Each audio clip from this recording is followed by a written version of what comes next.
ഇന്നൊരു സ്മൂത്തിയുടെ കഥയായാലോ.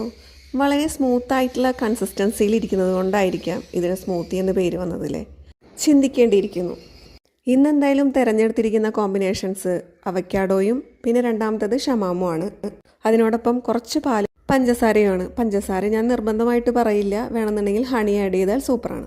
ഇതിൽ ഷമാമിനെ പറ്റി ഞാൻ പ്രത്യേകം പറയേണ്ട കാര്യമില്ല, കാരണം മുമ്പൊരു വീഡിയോയിൽ ഷമാമിനെ കുറിച്ച് ഞാൻ വിശദമായിട്ട് പറഞ്ഞിട്ടുണ്ട്. ഇന്ന് നമുക്ക് അവക്കാഡോയുടെ ആരോഗ്യ ഗുണങ്ങളെപ്പറ്റി പറയാം. അവക്കാഡോയിൽ ആരോഗ്യകരമായ കൊഴുപ്പുകൾ, നാരുകൾ, വിറ്റാമിനുകൾ എന്നിവയുണ്ട്. Vitamin K, vitamin E, vitamin C, ധാതുക്കൾ, പൊട്ടാസ്യം, മഗ്നീഷ്യം പോലുള്ളവ. മാത്രമല്ല ആൻറ്റി ഓക്സിഡൻറ്റുകളും ഉണ്ട്. ഈ പോഷകങ്ങൾ ആരോഗ്യത്തെ പിന്തുണയ്ക്കുകയും ദഹനം മെച്ചപ്പെടുത്തുകയും ചെയ്യുന്നു. അവക്കാഡോ ഒരു പോഷകസമൃദ്ധമായ ഭക്ഷണമായി കണക്കാക്കപ്പെടുന്നു. മാത്രമല്ല മിക്ക ആളുകൾക്കും കഴിക്കാൻ സുരക്ഷിതവുമാണ്. സമീകൃതാഹാരത്തിൻ്റെ ഭാഗമായി മിതമായ അളവിൽ കഴിക്കുമ്പോൾ ഇത് നിരവധി ആരോഗ്യ ഗുണങ്ങൾ നൽകുന്നു. മാത്രമല്ല ഇത് കഴിച്ചാൽ പെട്ടെന്ന് വിശക്കില്ല കേട്ടോ. ബ്രേക്ക്ഫാസ്റ്റ് ആയിട്ടും കഴിക്കാം. നിങ്ങൾ ഈ കോമ്പിനേഷൻ കഴിച്ചിട്ടില്ലെങ്കിൽ ഒന്ന് ട്രൈ ചെയ്ത് നോക്കണേ. അപ്പോൾ എല്ലാം സെറ്റല്ലേ. Okay, by.